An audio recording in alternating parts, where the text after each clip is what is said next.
Hello everybody. Welcome to the Antibody Society webcast on antibody validation. The Antibody Society is an international non-profit association representing individuals and organizations involved in antibody-related research and development. We provide an international forum to facilitate discussion and interchange of ideas, to disseminate information, provide guidance, and assist the training and advancement of students, postdoctoral fellows, and others new to the field. If you care about antibodies, please join the Society. My name is Simon Goodman, and I'm worried about antibodies. Commercial research tool antibodies are amongst the most commonly used biological reagents, but they are far from straightforward to use. If you aren't very careful, they can seriously mess up your career. In this, the third episode of this webcast series, we are going to consider where commercial antibodies come from and how you might find which ones are the best ones suited for your research projects. I'm very happy to be able to welcome Dr. Jan Voskai from Ionian Biotech and Professor Andy Chalmers from University of Bath and the search platform SiteAb, who are going to tell us about these issues. Jan, you've described how some antibody sources can be surprisingly hard to discover, for example, due to the so-called OEM agreements, and how this can affect antibody quality. Could you tell us about this? It will be my pleasure. Yes, I will spend half of my time today on the aspects and consequences for scientists of rebranding, but there are also some fundamentals to cover that scientists need to appreciate when shopping around. So without further ado, let's first discuss the OEM business, as it leads to having the same antibody on offer on several catalogs under different brands. And here is how that works. OEM is a universal feature that applies in all sorts of industries, like in mobile networks, credit cards, insurances, and retail shops. It boils down to having a product sold through a different brand under OEM contract. This leads to finding the same product under different brands, especially when it comes to research antibodies. This phenomenon has some great advantages. Bringing products from several manufacturers under one single brand makes shopping easier for the scientist with many to choose from, thus saving time. Both vendors and manufacturers benefit commercially from such deals, as the vendor provides wide choice, attracting more customers, and the smaller manufacturers giving an easy marketplace to trade. And for the scientist, the large brand provides security by its reputation and its stability over time. However, there's also a dark side. The vendor is not going to tell which of its products are manufactured by themselves and which ones are sold under OEM contract. This lack of disclosure is forced by the OEM contract because it is also a confidentiality, that is, a non-disclosure agreement. Not all vendors have OEM agreements, especially some smaller ones offer exclusively their own manufactured products, and they can be of superior quality. Hence, scientists run the risk of missing out on the perfect antibody for their project if they only shop with just one or two rebranding vendors. Rebranders will keep the best testing data on their product data sheets for sales purposes. But when a batch runs out and is replaced, these data may not be reproduced by the new batch. This is particularly a risk with polyclonal antibodies raised to entire proteins. I'll come back to that a little later. So, there is the risk of buying a product based on presented data that are no longer valid. When a product features on several catalogs, new data obtained by the vendor or by their customers will make the product look different compared to the other catalogs. Scientists will have to compare product datasheets of different brands side by side to see if any copy and pasting indicate identical product. When this is not done, one runs the risk of testing identical products obtained from different catalogs. Finally, since some vendors rebrand entire catalogs from each other, one product can feature several times inside the same catalog under different catalog numbers. Now, let's move on to what to look for when shopping around. A scientist will easily find hundreds of different antibodies all against the same protein and offered across many catalogs. Where to start?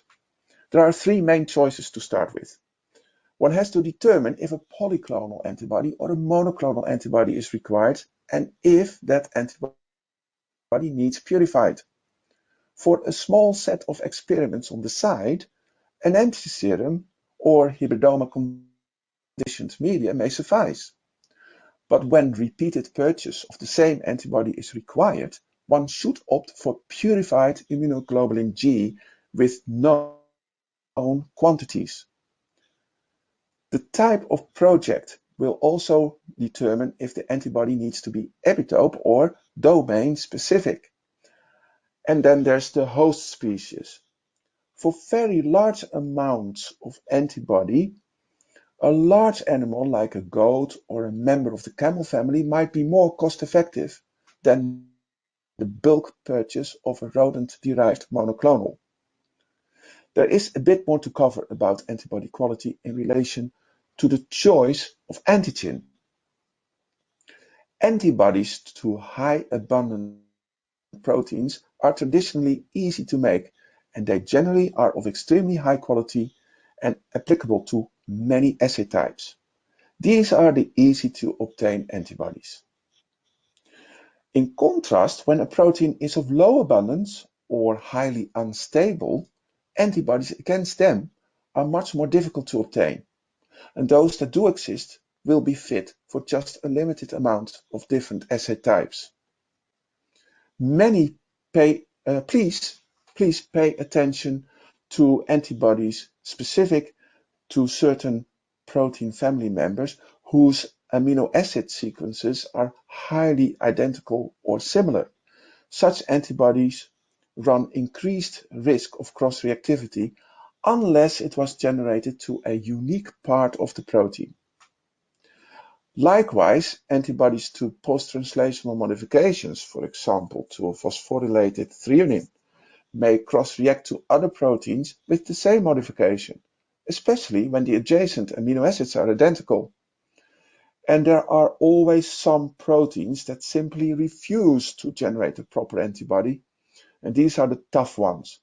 Yet, many catalogs may offer some, but they don't work in authoritative labs. Finally, there are some quality performance parameters to consider. Titer is defined by the highest dilution to still measure the protein of interest above the background. Dilute 2 times further and you end up with only non-specific background signal. Such titer can differ from batch to batch and from one product to the next.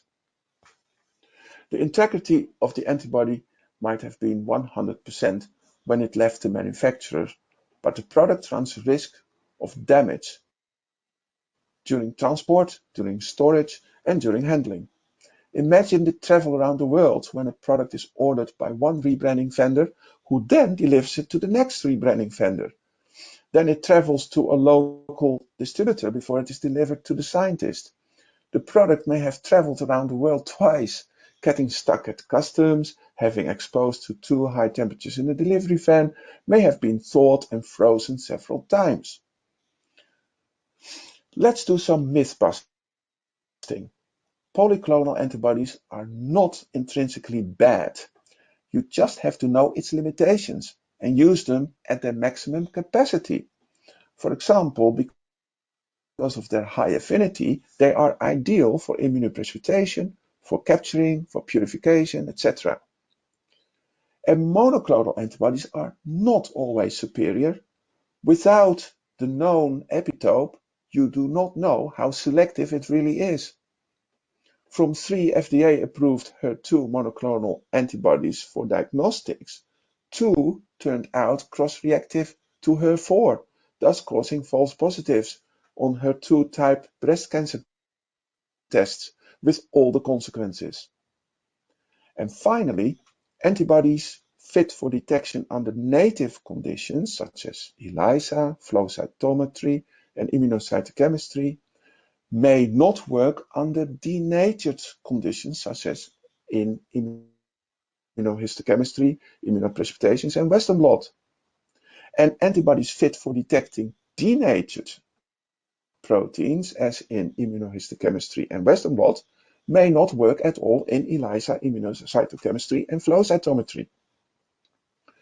In summary, it is important when shopping for the best antibody to avoid picking identical antibodies from different catalogs and to choose the right antibody for the right application. And this is not easy at all, and therefore it is not embarrassing to ask for expert assistance. Thank you very much indeed, Jan. Very disturbing. So, in short, you suggest that researchers should be extremely cautious when they select where to purchase their antibodies from. Yes, but that is not easy. Unless you know all traders and all their ins and outs, how can you tell which ones use OEM contracts and which ones don't? You have to compare product datasheets and look for copied text and data to see which ones share the same source. I will go into more detail on product datasheets in another webinar of this series. Thank you. So, how can you, the users, find reliable antibodies? Several companies have attempted to handle this issue, and it's a great pleasure to be able to welcome Professor Andy Chalmers from the University of Bath, UK, who founded CiteAb to describe one of the available solutions for searching for reliable antibodies. Greetings, Andy. Thank you very much for joining us today.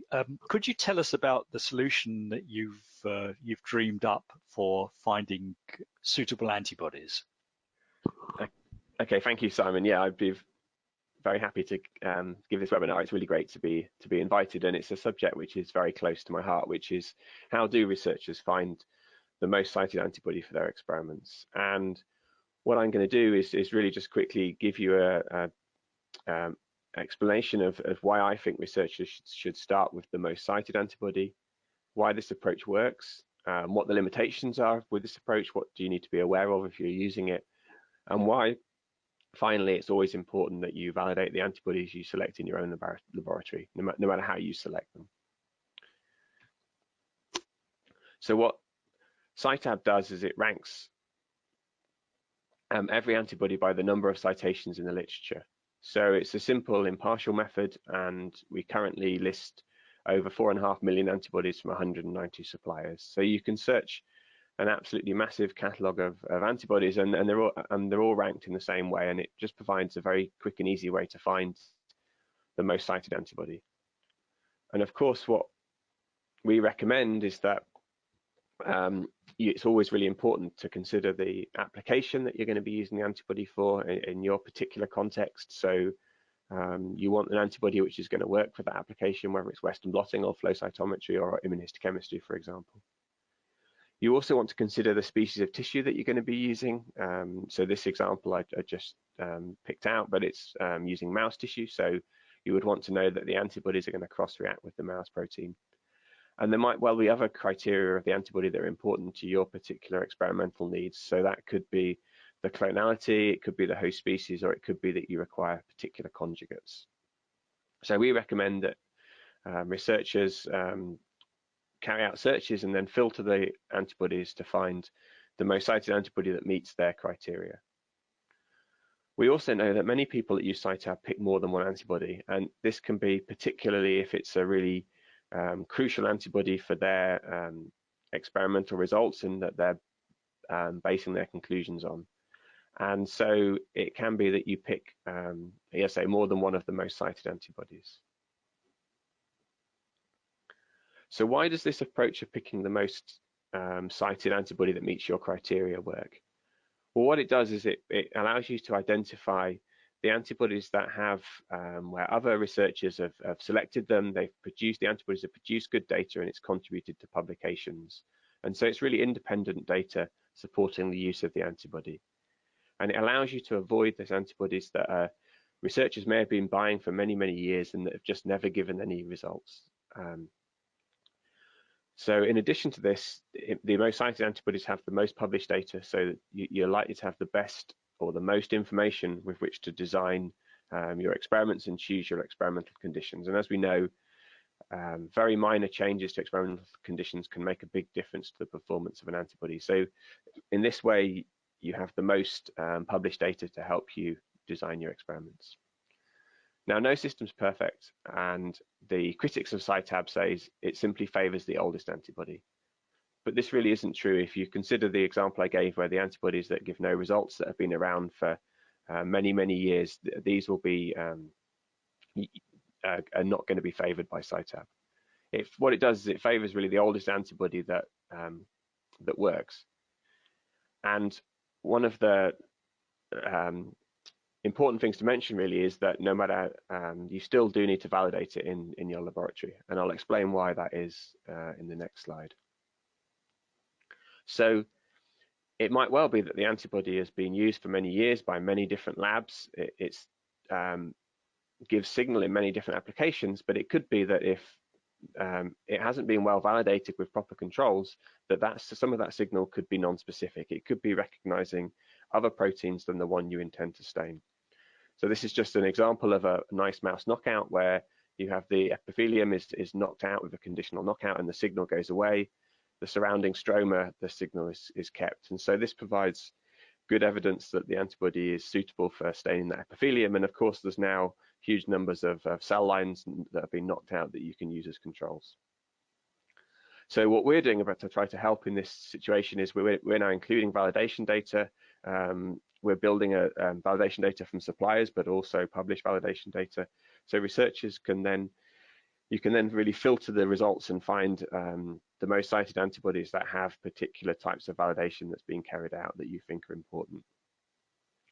And a final point on this, which I think is really, really key, is that no matter how you find the antibody, so it might already had really good validation, it may have been cited many times, it may have been found in any other way, it's really important that you validate it in your own lab, in your own experimental conditions. So just to summarize all of that, I think there's a fairly simple workflow that we would recommend to help you find the right antibody for your experiments. So if you start with the most cited antibodies, and again, this can be plural, that match your specific experimental requirements, these might be considered your kind of benchmark antibodies. There's obviously absolutely no harm in selecting antibodies using other approaches. It could be that you want to also include the most cited antibody with high validation. It could be that it's a particular recommendation, or it could be that it's got some specific characteristics that are really important to your experimental context. Then you can take the most cited, the benchmark, and any others and validate them in your own laboratory side by side. And I think that really gives you the best chance of really selecting the right antibody for the experiment. And I think if everybody, all researchers followed this workflow, then it would really help make science that little bit more reproducible.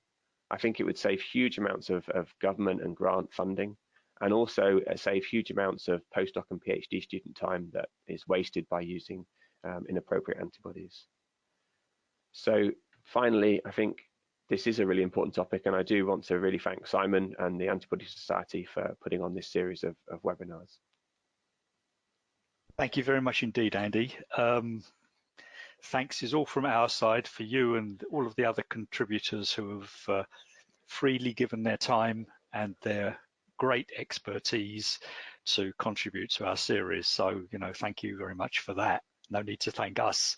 Okay, so I think you make these a series of extremely important points, and not least is that even if the user finds what looks like a good antibody, there is no alternative to validating the antibody in context for their experiments in their own laboratories to make sure it's doing what it's supposed to do. And that will be a repeated theme of our webcast series, and there's no escape from that duty as a scientist to do that.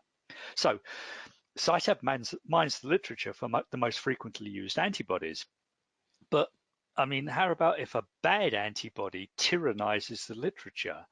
So an incorrectly validated or incorrectly characterized antibody just dominates the literature, while a good antibody is not well recognized. I mean, we heard about that situation in the last webcast described by Professor Williams with the estrogen receptor beta antibodies. Do you think CiteAb can help in this sort of case?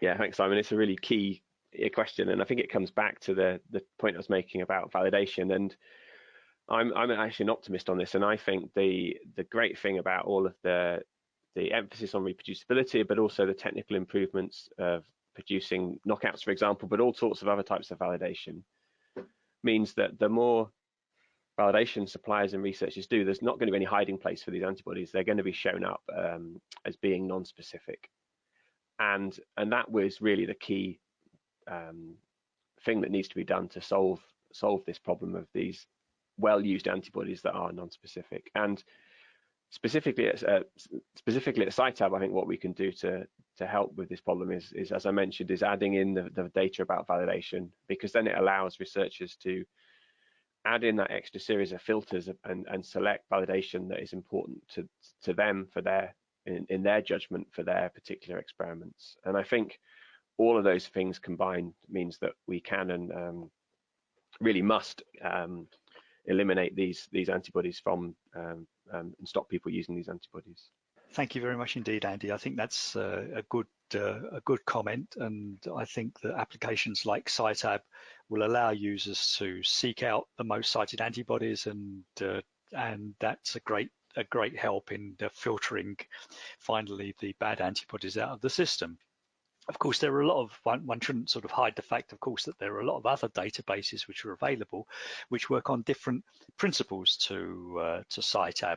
For example, there's systems like Antibodypedia, where there's a lot of internal data is generated against antibodies, and things like BenchSci, which mine the literature for actual data sets rather than frequency of citation. So there's various different options which the users can look for, but the point is there are a lot of databases out there which will help you search for the most appropriate antibody for your application. So rather than simply picking an antibody out of a paper which you happen to run across, at least you can make a more informed choice of reagents and look at what the literature has had to say about that reagent. Okay, so we can find antibodies, but can we be sure that what we order is in fact what it's expected to be? Surprisingly, as we shall hear in our next episode from Anita Bardowski and Jan Voskai, this is not always guaranteed. This is the Antibody Society webcast series on antibody validation. Thank you very much for joining us, and bye-bye till next time. Dr. Voskai and Professor Chalmers will be online for the next 15 minutes and will be very happy to answer any questions you may care to text in. Until next time, from the Antibody Society. If you have a question about how to find the right antibody for the job for Jan Voskai or Andy Chalmers, simply type it in now at the Question and Answers tab.